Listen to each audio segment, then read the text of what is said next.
C'est bon? Oui, c'est bon. Non, sérieux, c'est eux et puis alors, madame. Bonjour, monsieur le ministre. Bonjour. Radio Campus.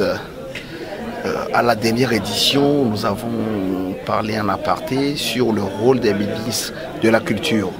Et vous nous disiez à l'époque que les ministres de la culture se sont réunis pour se pencher sur la question du financement du reboostage de la culture sur le continent. À l'époque, vous étiez secrétaire général. Aujourd'hui, vous avez le portefeuille de la culture. Est-ce que vous allez réveiller, vous allez bousculer vos collègues à ce que les recommandations de cette conférence des ministres de la culture puissent être appliquées et intégrer la dimension du FESPACO dans ces recommandations pour que la culture, le cinéma soit consommable sur toute l'étendue du territoire et exploitable à tous les niveaux. Je vous remercie. Alors, vous savez, un ministre à lui seul, pris tout seul, ne peut pas du tout avoir un impact. Mais les ministres pris ensemble peuvent certainement avoir beaucoup plus, n'est-ce pas, de force pour que dans le cadre de la sous-région, que nous puissions parler un langage commun et arriver à des résultats. Si vous prenez une activité, par exemple au niveau d'un pays, on lutte par exemple contre l'exploitation abusive des objets d'art, et que au pays, au Togo à côté, ou au Bénin à côté, ou au Mali à côté, les dispositions ne sont pas prises, mais vous ne faites pas du tout un travail efficace. C'est pour cela qu'il faut que, autant que cela peut se faire, que les ministres se réunissent et qu'ils puissent prendre à travers des structures sous-régionales, notamment le Conseil de l'Atlantique ou la CEDEAO, par exemple, qu'on puisse effectivement donc s'organiser. Je crois que d'ici le 27 janvier, il se tiendra à Lomé, si je ne m'abuse, parce que l'information m'a été donnée quand j'ai quitté Ouagadougou, une rencontre des ministres de la Culture. Donc je crois que c'est dans ces instances, dans ces forums pareils, que nous pouvons ensemble prendre des décisions et chacun effectivement amènera son expérience. Si au Burkina Faso, le FESPACO par exemple, comme vous le dites, a déjà une certaine expérience, que nous dans notre politique cinématographique nous avons une certaine expérience, c'est en ce moment qu'il faudra que nous puissions faire partager nos expériences avec les autres collègues ministres de la culture qui sont là, pour que ça puisse faire tâche d'huile. Et je crois que c'est l'intérêt de ces rencontres-là. Et de plus en plus, j'ai pu vous assurer que cette conscience, elle existe. De plus en plus, les ministres aussi sont jeunes, je crois. De plus en plus, nous sommes des gens qui avons partagé les mêmes expériences dans le cadre de nos formations, mais également dans la pratique. Et je crois qu'il y a quand même des éléments, objectivement, qui puissent permettre de penser que des décisions, que ce soit au niveau national, dans les pays respectifs, ou que ce soit au niveau sous-régional ou régional, je crois qu'il y a vraiment motif d'espoir que les choses peuvent avancer. Mais ne nous faisons pas d'illusions. Souvent on est pressé. Il faut qu'on se dise, aujourd'hui vous êtes ministre, vous avez une mission, faites en sorte à accomplir au maximum, à vous approcher au maximum de cette mission, et vous laissez donc le témoin à un autre qui va certainement continuer. Voilà ma vision de la chose. Sinon les choses ne vont pas changer du jour au lendemain. Il faudra de la patience parce que les questions culturelles ne sont pas aussi simples qu'on le pense. Je suis Pascal Magazé. Je faisais partie d'un groupe informel déjà en 94-95 pour lancer l'idée justement des débats sur la promotion de la culture via le développement. Et pour l'instant, j'ai un côté aussi rédacteur en chef en collaboration avec Radio Campus et des magazines de la diaspora que nous essayons de promouvoir ici pour écrire sur les politiques africaines, le développement, la culture, les affaires humanitaires, etc., etc. Ma question est celle-ci, en fait, c'est sur la liberté d'expression à travers le cinéma. Est-ce que nos gouvernements africains sont ouverts actuellement qu'on puisse réaliser des cinémas, notamment sur la gouvernance, l'alternance politique, ou si vous voulez, la dictature. Est-ce qu'actuellement existe-t-il un espace qui nous permet de faire du cinéma sur tous ces sujets? Je vous remercie. Alors je voudrais vous dire tout de suite que la liberté là, il ne faut pas s'attendre à ce qu'un gouvernement vous l'offre. ça s'arrache. Et de haute lutte souvent. Et le rôle de l'artiste, c'est ça. Son avantage, c'est sa liberté de créer. Son avantage, c'est sa liberté d'expression. Et c'est fondamental, ça doit être vraiment une lutte de tous les jours. Quant aux décideurs, moi je crois que l'expérience nous montre que nous avons avancé d'un pas, sérieusement. Si vous faites une rétrospective en arrière, un regard en arrière de 10 ans ou 15 ans et plus, eh bien, le poids, n'est-ce pas, du décideur politique était très très lourd en ce qui concerne vraiment, et ça pesait sur la création et surtout dans leur diffusion. Parce que vous n'allez pas empêcher un artiste qui est sur une scène et qui a un micro à quelqu'un qui a sa plume, à quelqu'un qui a son burin pour tailler, de faire ce qu'il veut. Alors, maintenant, c'est sa diffusion et son acceptation qui pose le problème. Et je crois que si nous regardons, et je prendrai peut-être simplement l'exemple que je connais le plus, aujourd'hui, il n'y a pas avec ce qui est arrivé au Burkina Faso, avec le soulèvement, avec l'insurrection, les autorités aujourd'hui, je ne vois pas quelle est l'autorité qui va se mettre aujourd'hui à censurer un film. Et c'est en cela que je crois que cette 24e édition du FESPACO est certainement une occasion, une opportunité pour des gens qui avaient des créations au niveau cinématographique, de pouvoir les présenter. Bon, à condition qu'on s'intègre, n'est-ce pas, dans la procédure de sélection, etc., etc. Bon, parfois, il y en a qui ne pourront pas le faire parce qu'ils sont pris un peu tard. Mais dans tous les cas, je crois que le FESPACO réserve des espaces pour plusieurs types de diffusion. Donc, de mon point de vue, je crois que nous sommes sur la bonne voie.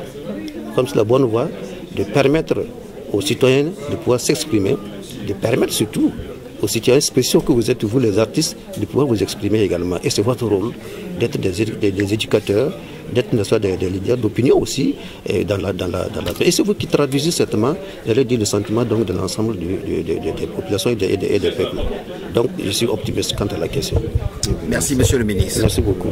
Monsieur Soma, bonjour. On ne vous présente plus. Vous avez été un acteur important dans l'organisation et la gestion de la culture au niveau du Burkina Faso. Aujourd'hui, vous prenez la tête de la délégation du FESPACO. Que pouvez-vous dire à nos auditeurs par rapport à cette nouvelle mission, je dirais un pas de plus dans votre belle et longue carrière?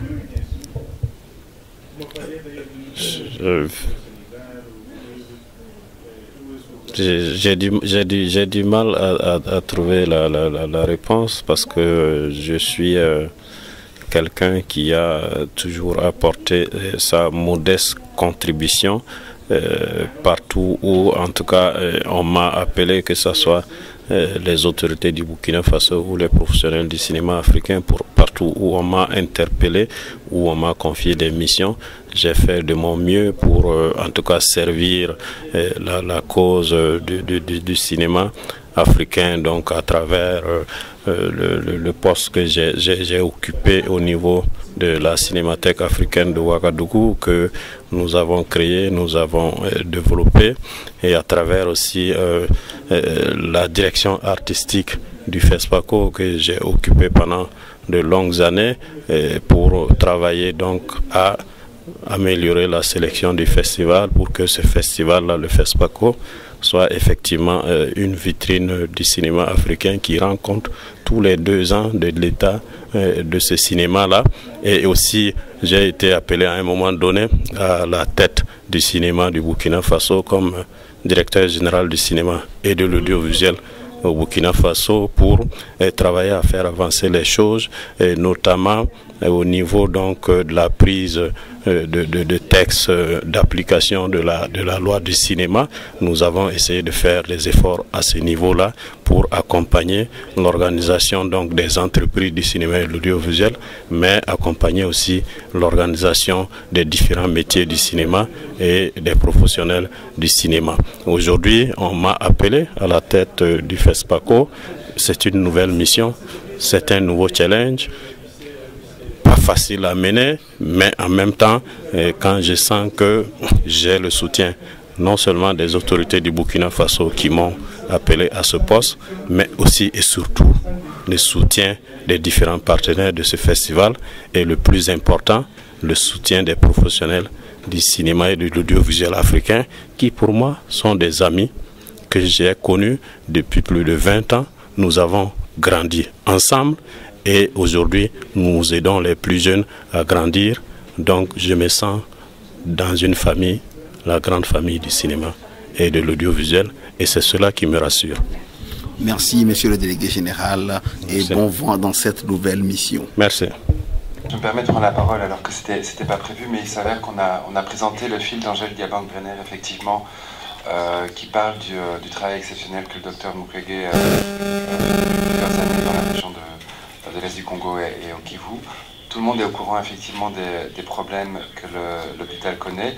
On a eu la chance d'avoir le numéro 2 de l'hôpital, le directeur financier et administratif, qui nous a expliqué un peu ce qui se passait. Effectivement, il y a beaucoup de problèmes avec l'administration fiscale du Congo par rapport à l'hôpital. Mais d'après les dernières informations, ce serait en voie de signaler aussi que la communauté internationale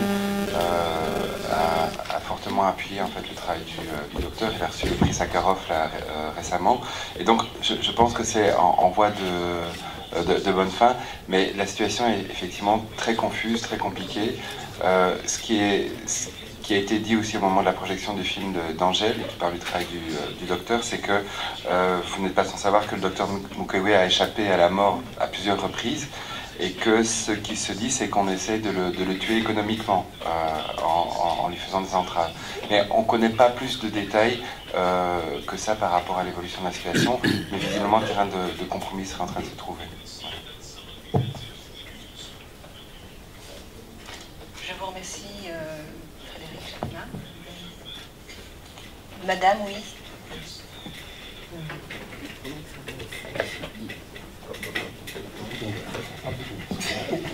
Ok, merci beaucoup. Merci Madame la modératrice. Je suis heureuse d'être en face des autorités qui sont là devant nous et d'être aussi avec la crème du cinéma. Moi je suis une profane. Si je prends la parole, c'est pas que je suis tout simplement une femme congolaise. Je représente le forum interrégional des femmes congolaises.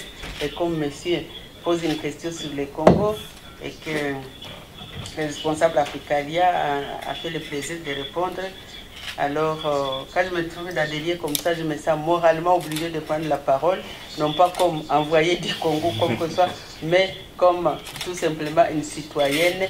Et Dieu sait si cette question nous importe de la plus grande manière en tant que femme congolaise. Ce que je voulais dire là-dessus, c'est pour ça que je prends la parole, c'est de dire que, messieurs les journalistes, j'aime bien les journalistes, mais parfois je les déteste. Bon, pardonnez-moi. Je vous aime vraiment beaucoup, les journalistes, mais parfois je vous déteste parce que vous pouvez faire le monde et vous pouvez le défaire aussi. Alors, des questions comme celui-là, par rapport à la réponse que le responsable Africalia a donnée, vous pentez bien, me semble-t-il, à mon avis, la densité et la mesure politique. Pardonnez-moi, madame, en fait, voilà, comprenons bien. Ouais. Sur le cinéma. Je voulais juste dire que comme il s'agit de ce cinéma et tout ça, qu'on ne reste pas au niveau du cinéma, mais qu'il y ait la dimension humaine, c'était ma question que je voulais poser dans le cadre de votre rencontre ici. Quelle est la vocation du cinéma? Merci madame d'avoir tourné ce film sur Mukwege, mais merci aussi d'avoir posé cette question. Mais j'ai dit que la dimension humaine, que moi je crois être aussi la vocation du cinéma, eh bien elle entre dans votre question, elle entre dans la réalisatrice, dans la réalisation de ce cinéma. Je crois que c'est une question qui rapproche de cela. J'aimerais bien poser alors tout simplement quelle est la vocation du cinéma africain, puisqu'on peut vivre suite à une réalité humaine, des choses comme celle-là. Voilà. J'arrête là, madame la sous-secrétaire générale. Voilà. Mais il était important que je puisse prendre la parole pour dire ça. Merci beaucoup. Merci, madame. Je peux proposer un début de réponse. Je crois que la vocation du cinéma et du cinéma africain est entre autres de rendre compte du monde dans lequel nous vivons. Je voudrais demander à Monsieur le ministre de la Culture ou à Monsieur Soma ce que vous voulez dire quand vous dites que le gouvernement de transition va renforcer le FESPACO. Est-ce que c'est en termes financiers, avec quel engagement de l'Union européenne, ou est-ce en d'autres termes de, je ne sais pas moi, soutien promo J'aimerais savoir ce que cela veut dire de la part de ce gouvernement de transition dont nous suivons les actes avec beaucoup d'intérêt ici. Merci bien, madame. Comme c'est des questions-réponses, on va voir y aller. D'habitude, on prend une série de questions, mais c'est bien. Alors, ce que nous voulons dire par là, d'abord, je voudrais signaler que c'est un gouvernement de transition. Il n'a que 12 mois pour effectivement réaliser un certain nombre de missions que la charte issue, n'est-ce pas, de la révolution du 30-31 octobre, lui a, en tout cas, la charte qui trace en tout cas cette mission. L'objectif pour nous, c'est qu'au sortir vraiment de cette phase de transition, nous puissions poser dans tous les secteurs, n'est-ce pas, de la vie, un socle, des jalons sûrs, en tout cas assez solides, sur lesquels le pays va effectivement enclencher donc sa marche pour capacité de développement. Parlant du cinéma de façon particulière, je voudrais vous dire que beaucoup de manifestations au plan national ont été reportées. C'est le Tour de Faso, c'est le CIAO, le Salon international de l'artisanat de Ouagadougou, que vous connaissez très bien. C'est le CITO, c'est le Salon international du tourisme et de l'hôtellerie de Ouagadougou. Et tout le monde se pose la question de savoir est-ce que le FESPACO n'allait pas subir le même sort. Alors, je puis vous dire que d'abord, le gouvernement de transition a pesé de tout son poids pour dire non. D'abord, les résultats, enfin, j'allais dire l'analyse et le suivi, n'est-ce pas, de cette maladie, parce que c'était la cause principale, était vraiment en régression. Des pays qui sont encore plus proches d'ailleurs de la maladie, qui ont subi la maladie, qui sont plus proches des pays qui les subissent toujours, ont organisé des manifestations. Il n'y avait pas de raison que nous ne puissions pas tenir ce FESPACO, cette 24e édition. Ça a été une volonté politique forte qui montrait que cette manifestation, nous y tenons et que le gouvernement du Burkina Faso a tenu à ce qu'elle se tienne et dans les dates initialement prévues. Parce qu'il n'était pas non plus question de reporter au risque donc de désorganiser, de déprogrammer ceux qui avaient déjà donc les yeux tournés vers le FESPACO. C'est une volonté, de notre point de vue, c'est un engagement de notre point de vue de ce gouvernement. Et le gouvernement du Burkina, le gouvernement de transition est confronté aujourd'hui à un problème, j'allais dire, de finances très sérieuses. Donc, nous allons avec les maigres ressources que nous avons en ce moment vers le plus important. Et nous ne pouvons pas dire donc qu'à cette édition précise, des moyens extraordinaires vont être prévus et donnés et mis à disposition. Mais vous savez qu'avec la numérisation, ça inclut et ça entraîne nécessairement des coûts supplémentaires qui vont venir. Et là, le gouvernement est tout à fait disposé à pouvoir assurer, en tout cas, ce début, ne serait-ce que ce début de numérisation, quitte à ce que, en tout cas, la chose puisse se poursuivre. Donc, je crois que, au regard de l'attitude du gouvernement de transition, au regard de cette volonté affichée, nous pouvons dire que c'est notamment des éléments qui puissent nous dire qu'il y a un engagement ferme, en tout cas de pouvoir accompagner le FESPACO. Et de façon générale, les aspects culturels sont une préoccupation de ce gouvernement-là. Et nous pensons que le gouvernement à venir vont vraiment en faire une priorité déjà. Et nous faisons pas mal de choses. Et je crois que c'est ce que je peux dire à madame quant à sa question. Mais son excellence peut compléter certainement ces éléments de réponse. Non, monsieur le ministre, je crois que ce qui est important à retenir, c'est la forte volonté politique d'un gouvernement qui a un temps limité, une feuille de route, qui, dans d'autres cas, pouvait l'amener à s'en tenir à la feuille de route. Mais la volonté politique exprimée était de montrer à la face du monde que la culture est au centre des priorités et que par conséquent, l'aspect maladie ayant été traité, en dépit des difficultés économiques, on s'engage à ce que cette fête du cinéma, qui se déroule dans un contexte économique et financier difficile. Je ne vais pas traiter ce thème, qui fait que dans beaucoup de cas, la culture voit son budget dans beaucoup de nos pays raboté. La priorité que nous en faisons était non seulement de maintenir, de trouver des moyens propres supplémentaires pour que cela puisse se tenir. Et là aussi, comme vous le savez, il y a aussi une transition, parce qu'on passe aussi au numérique.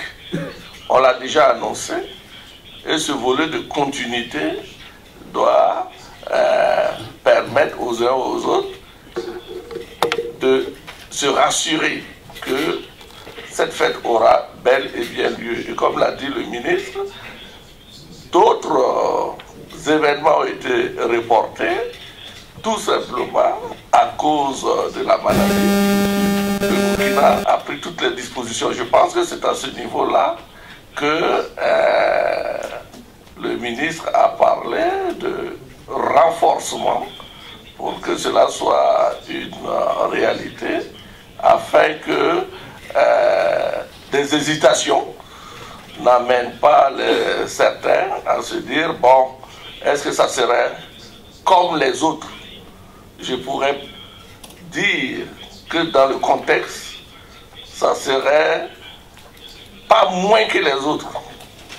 Ça serait une fête du cinéma où tout le monde pourra participer et permettre justement au cinéma africain, dans le contexte actuel de la numérisation, de pouvoir justement poursuivre dans ce trajectoire qui est actuellement la chose la plus partagée par rapport au débat de certains qui voudraient maintenir l'ancien système. Je crois que c'est une façon de rassurer et les spécialistes et les amoureux du cinéma que des mesures ont été prises pour que ça soit une réalité. Je crois que c'est ça le fond de la réponse qu'on peut vous donner. Nous avons ici maintenant une question de Mirko Popovic, coprésident d'Africalia.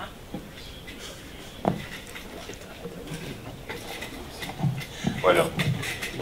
Monsieur le ministre, cher Jean-Claude, nous avons une histoire en commun. Il y a 15 ans, sous le chapeau du WBI, Wallonie-Bruxelles International, nous étions tous les deux co-commissaires de l'AFI Burkina Faso. Donc tous mes respects pour tout le chemin, le travail parcouru. Alors, excusez-moi aussi le retard. Ce matin, j'étais interviewé à la radio pour la commission de la protection de la jeunesse en ce qui concerne les films. Ce qui, évidemment, est aujourd'hui l'actualité, puisque le cinéma influence la jeunesse. La jeunesse, c'est les moins de 16 ans. Donc, je suis dans ces commissions d'instance. Nous avions une interview parce que cette commission va être, disons, recyclée et réveillée de manière à activer son impact. Est-ce que le cinéma a une influence sur la jeunesse? Sans doute, et on voit ce qui se passe aujourd'hui. Donc, les questions qui étaient évoquées, cinéma et influence sociétale, c'est très important. Moi, ce qui m'intéressait de savoir, M. Soma, cher M. Soma aussi, j'ai la chance de connaître tout le monde, Mme Raymond, tout le monde, de mille manières. Et voilà, c'est la question de... Le FESPACO, c'est une projection de film. Mais, projection de film, c'est bien entendu de la diffusion, c'est bien. Mais qu'est-ce qu'il y a autour? Qu'est-ce qui est prévu? Je sais que dans les conditions difficiles, vous l'avez évoqué, c'est héroïque ce que vous faites aujourd'hui. Moi, j'en suis très heureux parce que vous l'auriez retardé, ça aurait été certainement un échec. Et quoi qu'il arrive, vous avez déjà réussi. Mais la question, c'est qu'est-ce qui va se passer autour des projections? Avant, après, les rencontres, les réunions professionnelles, les lieux de contact et les lieux de débat sur le contenu des films ou sur les approches formelles, techniques, sur les hypothèses de coproduction. Qu'est-ce qu'il y a autour? C'est ça, votre festival aussi, qui se fait souvent de manière spontanée, mais souvent on a un petit peu regretté que ça manquait un peu de gestion des rencontres et débats. Merci, monsieur le délégué général. Merci, Mirko. On a décidé de faire effectivement une son intégrale dans le numérique, mais je l'ai toujours expliqué que le FESPACO n'a jamais été contre le numérique. Au contraire, le FESPACO, depuis 1993, a introduit la compétition vidéo dans sa sélection. Et à l'époque, je me rappelle, c'était avec des bandes VHS, des Video Home Service. Donc on a fait une entrée progressive et en 2013 déjà, au FESPACO 2013, toutes les compétitions étaient ouvertes au numérique jusqu'à la compétition des films courts-métrages pour le Poulain d'Or. Donc il restait la dernière étape à franchir, donc, qui est la compétition des films long-métrages pour l'Étalon d'Or de Yenenga. Et c'est cette dernière étape que nous venons de franchir. Mais toute cette progression, on l'a menée en étroite collaboration avec les professionnels du cinéma et de l'audiovisuel. Parce que l'histoire du FESPACO est liée à celle aussi des organisations professionnelles du cinéma et de l'audiovisuel en Afrique. Donc c'est sur la base de cette concertation qu'il y a eu donc cette avancée donc, progressive. Mais évidemment, comme l'a dit Mirko, on était aussi condamné à faire définitivement ce saut-là. Et le ministre l'a dit tantôt, il a fallu que le gouvernement fasse aussi un effort financier pour nous accompagner, pour qu'on puisse faire ce saut. Parce que ça coûte extrêmement cher. Et nous sommes dans des pays où effectivement les industries du cinéma et de l'audiovisuel sont en construction, avec un maillon très faible, qui est le maillon de l'exploitation cinématographique, un problème de disponibilité de salles. Et même quand il y a des salles de cinéma, les plateaux techniques sont insuffisants. Et le FESPACO doit faire un effort de financement pour mettre les plateaux techniques des salles de projection à niveau pour l'édition du FESPACO. Et je crois que nous avons eu en tout cas l'assurance du gouvernement de ce côté-là. Et nous avons décidé que toutes les projections des films, les grandes premières, donc des films long métrages en compétition, se feront en numérique DCP dans la salle du Ciné Burkina pour ceux qui sont déjà venus au Burkina. Mais nous avons prévu que la suite des projections, les deuxièmes et les troisièmes projections, se feront avec des DVD Blu-ray. Des DVD Blu-ray qui sont d'un niveau assez élevé aussi, à tel point que le profane ne saura pas sur l'écran la différence entre Blu-ray et DCP. Cela aussi en tenant compte aussi du niveau aussi du cinéma de notre continent, parce que les cinéastes africains qui sont à Bruxelles, qui sont à Paris, ont facilement accès au DCP. Mais je ne suis pas sûr et certain que pour les cinéastes des pays africains qui résident au niveau local, soient en mesure donc de nous procurer le DCP si on imposait le DCP à tout le monde. Donc les formats retenus cette année, c'est le DCP, mais aussi les DVD Blu-ray et les formats DVCAP. Donc je ne vais pas vous embêter avec toutes ces questions de format. Maintenant, par rapport aux autres aspects, en dehors des projections de films, nous allons continuer aussi à renforcer les rencontres professionnelles. Il y a le colloque qui est habituel à chaque édition du FESPACO qui prend 2 jours de discussion sur une question cruciale. Et cette année, c'est la question du numérique. Mais il y a aussi, je l'ai dit tantôt, une salle qui sera aménagée au niveau donc, du centre de presse qui se trouve au centre-ville. C'est pas loin de la Zalaï Hotel, donc c'est vraiment au centre-ville, accessible à la majorité des festivaliers. Et cette salle, elle sert pour les débats des films long métrage en compétition qui ont lieu tous les matins, mais au-delà donc de ces débats-là, c'est la salle aussi qui est réservée pour des rencontres thématiques.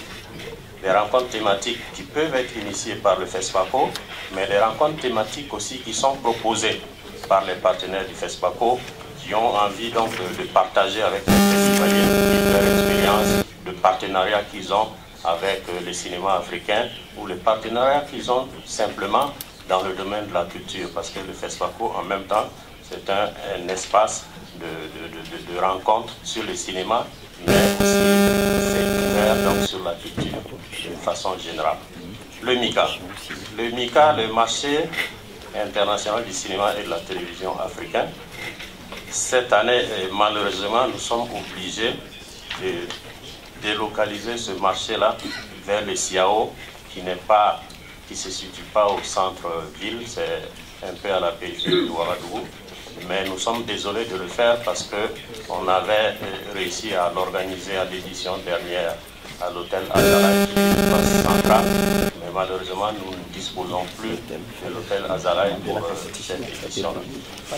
Nous avons décidé donc de l'amener pour des questions d'espace, parce qu'on ne peut pas avoir au centre-ville un autre espace comme celui qu'on avait à l'hôtel Azalaï. Mais cela dit, nous sommes en train donc de nous organiser pour faciliter l'accès du marché aux professionnels avec les navettes qu'on va mettre en place. Nous voulons aussi faire de cet espace-là, de ce marché, un espace de rencontre professionnelle autour des questions de développement de l'industrie du cinéma. Vous savez que le marché a évolué aussi, parce que le marché au début, c'était des box de visionnement avec un catalogue de films et les gens venaient simplement voir des films, etc. Mais à partir depuis quelques années déjà, il y a eu une évolution au niveau du marché. À la dernière édition, en 2013, le marché qui a été organisé à l'hôtel Azalaï, il y avait des pays qui avaient des stands, des directions du cinéma des pays africains qui avaient des stands pour montrer la politique du cinéma dans leur pays. Il y a des distributeurs de produits cinématographiques et audiovisuels africains qui avaient des stands. Donc c'était déjà devenu un espace où les producteurs pouvaient rencontrer des acheteurs, et nous voulons travailler de sorte à ce que ce marché évolue vers un espace où on va aussi de plus en plus inviter de véritables distributeurs, des gens qui ont un catalogue et qui distribuent les produits audiovisuels africains. Et heureusement aujourd'hui ça existe. Donc nous voulons vraiment faire un clin d'œil à ces personnes-là pour qu'ils soient là. Et le projet aussi qui nous tient à cœur, nous en avons discuté avec l'OIF lors de notre passage à Paris, c'est de créer un espace aussi au niveau du NICA pour les jeunes créateurs, pour que les jeunes créateurs puissent aussi profiter du FESPACO à partir d'un appel à projet, mais ça on ne pourra pas le faire pour 2015, donc c'est des prévisions pour à partir d'un appel à projet, pouvoir sélectionner des projets porteurs de quelques jeunes cinéastes africains qui seront là au MICA pour rencontrer des producteurs qui peuvent les aider donc au développement des projets. Donc c'est un ensemble de travail qui est en train d'être fait pour professionnaliser davantage le FESPACO. Merci monsieur le délégué général du FESPACO. Nous avons une question ici à droite. Oui, je m'appelle Monique Mbeka et je suis cinéaste. Je présente d'ailleurs, j'en remercie d'ailleurs le comité de sélection du FESPACO. Mon dernier court-métrage Soroyo à la compétition du court-métrage. La question que je voulais poser, en fait, M. Ardouma Soma y a en partie répondu. Cette question portait effectivement sur le soutien des jeunes cinéastes. Nous savons qu'à l'heure actuelle, les sources de financement sont de plus en plus diminuées et en régression, que l'on regarde du côté de l'OIF, Organisation internationale de la francophonie, que l'on regarde du côté du ministère des Affaires étrangères en France, qui était un contributeur assez important dans le passé pour le cinéma africain. Donc pas mal de sources, bon, et comme on le sait, pas mal de pays africains n'ont pas en tant que tel installé une direction de cinéma, à part des exceptions que l'on connaît, le Burkina, le Gabon, le Mali, et bien sûr le Maroc, la Tunisie, l'Égypte, surtout en Afrique du Nord. Donc il y a un très gros problème pour la jeune génération du cinéma de pouvoir exister, de pouvoir mettre sur le marché ses premières production. Et c'est pour ça que je salue l'annonce que vous avez faite qu'à partir de 2015, il y aurait effectivement des appels à projets pour pouvoir soutenir les jeunes cinéastes. Mais par ailleurs, j'estime qu'on pourrait s'inspirer de certaines actions qui sont menées dans d'autres festivals, comme nous avons ici présente la directrice du Festival international du film francophone de Namur, qui a lancé cette très intéressante opération, déjà depuis plusieurs années, qui est d'accompagner au niveau scénaristique en mettant à disposition des des coachs de scénario et des experts en développement du scénario, et qui font que pendant le festival de Namur, certains projets puissent bénéficier de l'expertise et même de la présentation des producteurs éventuels. Ce type d'activité me semblerait pourrait être exporté au FESPACO.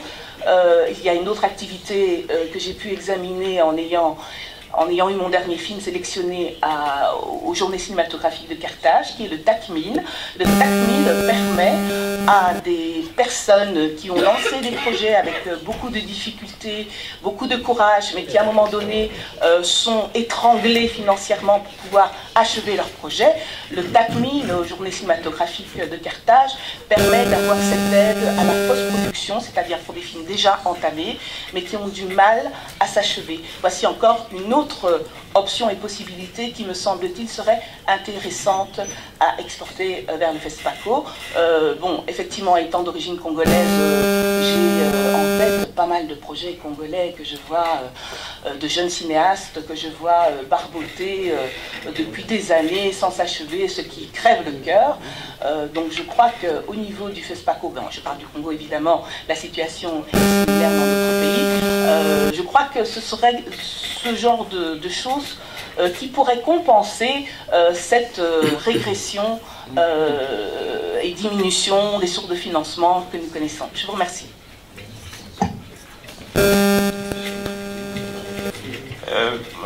Merci Monique. J'ai bien noté les propositions, les suggestions.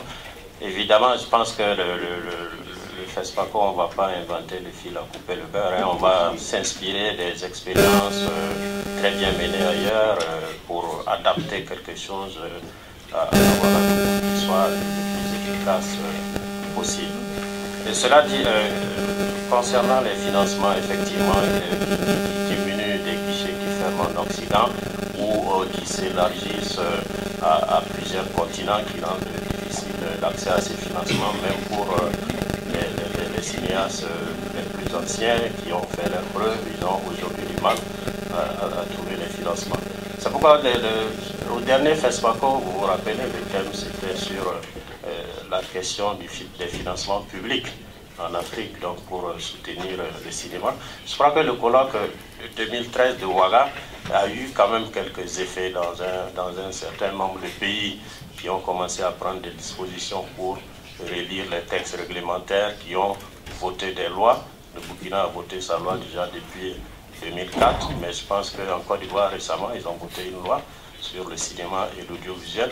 Et il y a des financements qui ont commencé à se mettre en place aussi dans beaucoup de pays africains. Au Burkina, on avait déjà un financement disponible et ce financement en 2014 a connu un bond spectaculaire. Je parle sous le contrôle de mon ministre. Nous sommes passés, je dirais ça en CFA, vous allez convertir, nous sommes passés de 50 millions de francs CFA en 2013 et en 2014, on était à 200 millions de francs CFA, ce qui a permis donc de soutenir un certain nombre de films qui seront présents au FESPACO en compétition ou hors compétition ou au niveau du marché. Et je crois que pour pouvoir prendre en compte effectivement les jeunes créateurs, il faut que des efforts se fassent au niveau local. Parce que ces jeunes-là, ils n'ont pas les clés pour ouvrir les portes en Occident. Donc il faut qu'il y ait déjà un effort sur le plan local pour leur permettre donc de pouvoir participer donc à la création des œuvres culturelles. Et à ce niveau, je crois que c'est le ministre qui en parlera certainement au Burkina Faso. Il y a des dispositions qui ont été prises pour la création d'une agence de développement des industries culturelles et créatives qui prend l'ensemble de la culture de façon générale. Il faut parler de Ma Chapelle qui prend aussi le cinéma de façon particulière avec la création de guichets réservés à la vente sur recette. Donc je crois qu'il y a des efforts qui se font et c'est cela aussi un peu les résultats des différentes rencontres professionnelles au FESPACO, que ça puisse susciter en tout cas des actions concrètes pour le développement de notre cinéma. Peut-être que le ministre voudra compléter.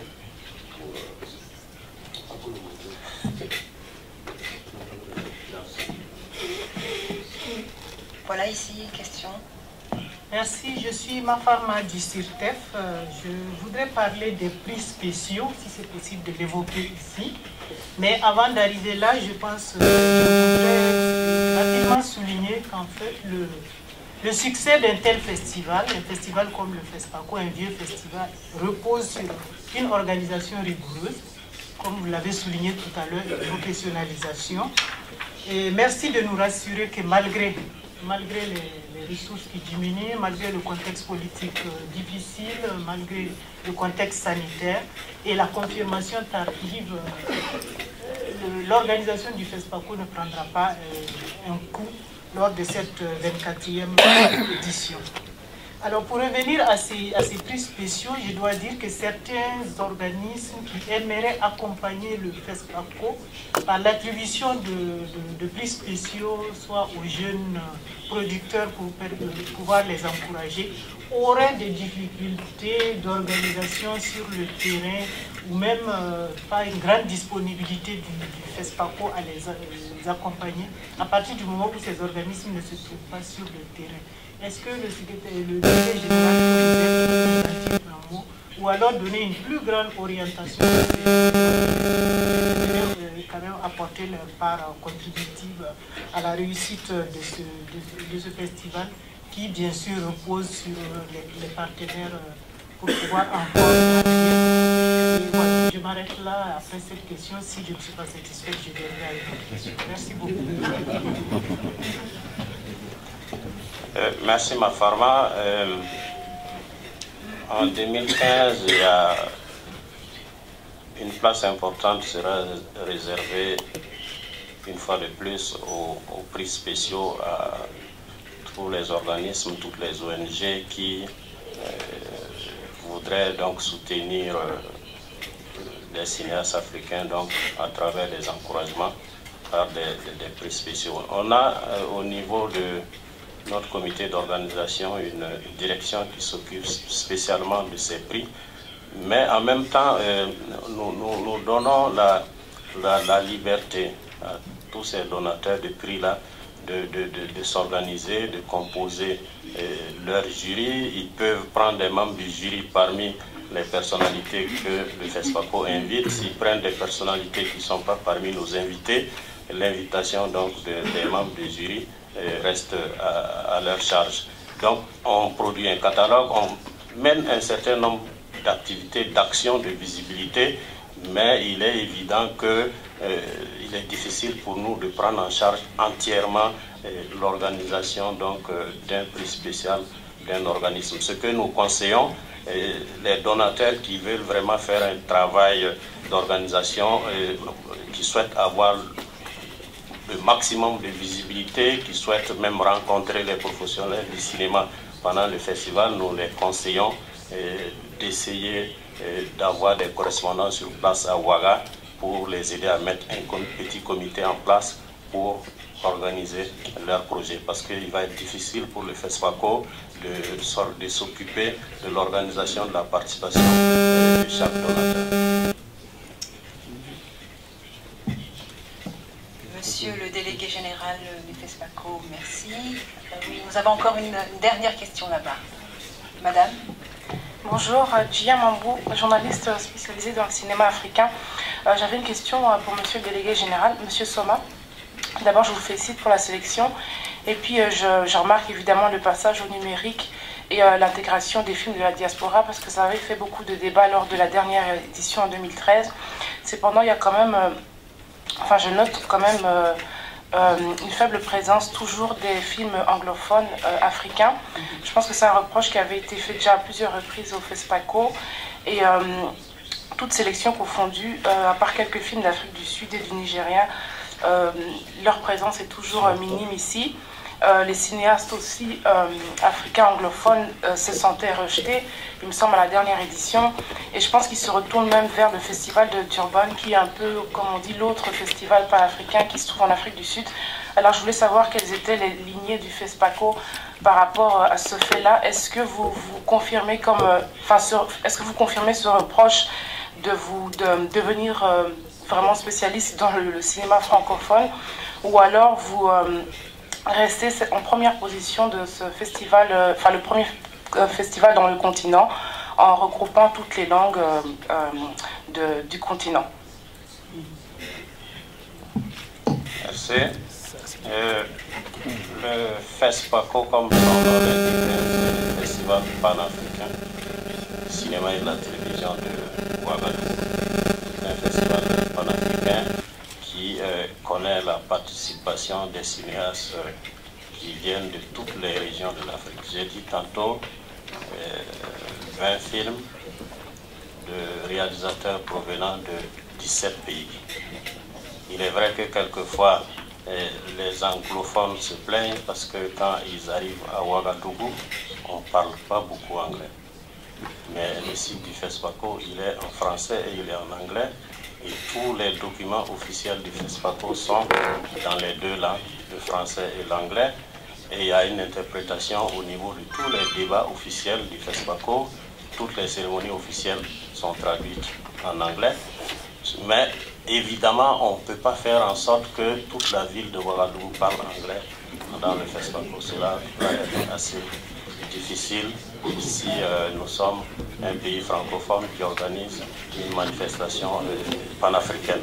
Cela dit, la sélection est ouverte à tous les cinéastes africains et la participation aux inscriptions, elle est libre, même si en tant que festival, nous essayons quand même d'aller vers les cinéastes donc pour susciter leur participation, les amener à inscrire les films au FESPACO.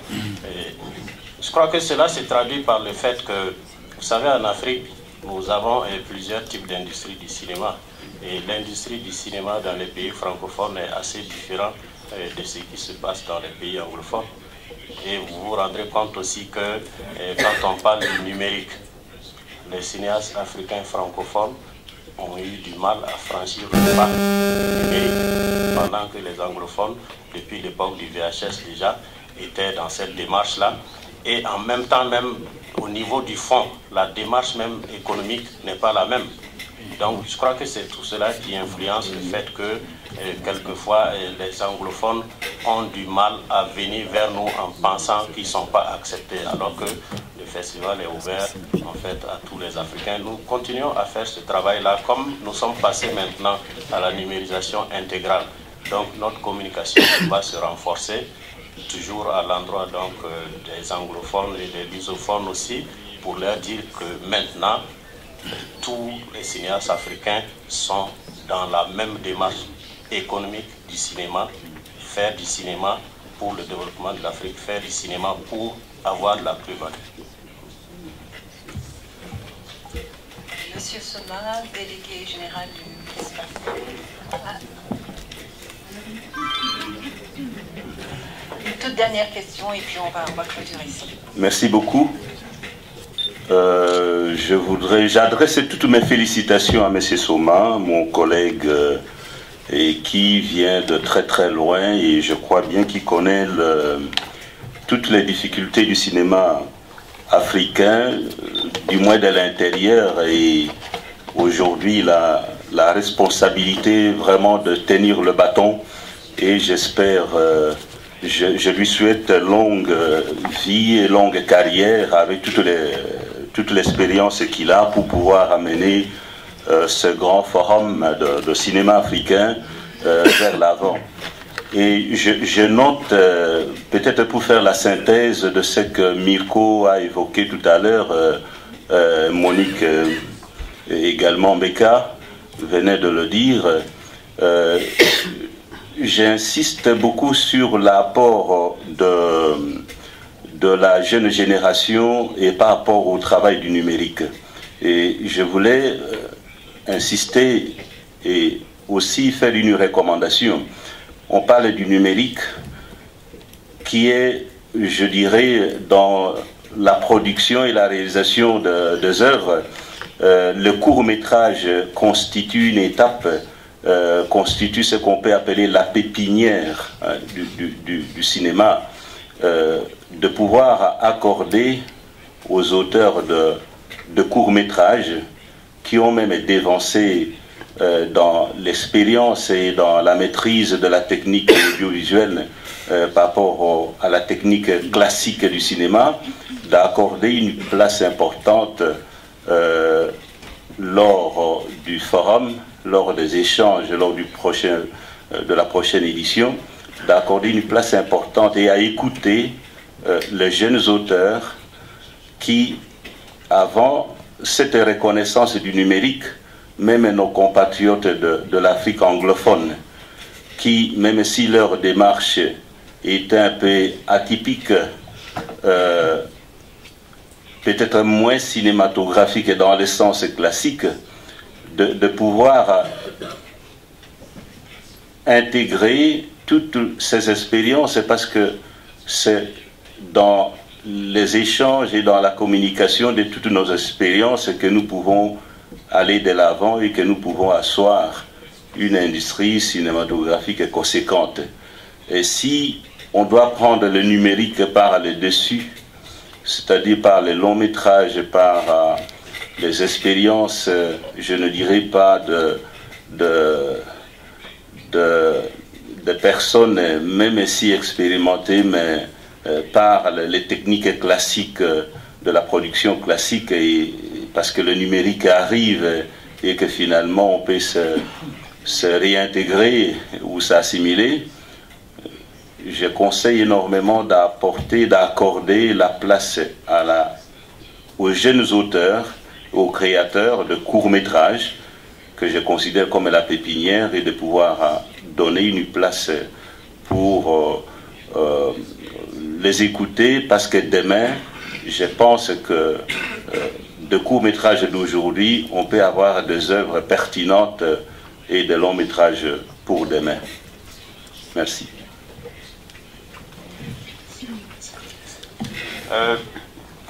Merci Kibushi, et nous avons bien pris note de vos conseils.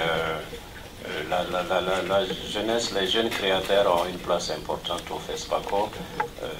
Depuis quelques éditions déjà, nous avons introduit une compétition des films des écoles africaines de cinéma. Donc c'est dire à quel point nous avons un regard particulier pour la pépinière du cinéma africain. Merci pour cette contribution, monsieur le délégué général du FESPACO. Nous avons encore une question ici en face. Jeanneux de Wallonie-Bruxelles International. Je ne comptais pas prendre la parole, mais je souhaite juste réagir à ce que monsieur vient de dire, parce que je pense qu'il y a 2 ans, lors de la conférence de presse, on en avait déjà parlé, et je comprends bien que les difficultés inhérentes à l'organisation de cette édition ne l'aient peut-être pas permis.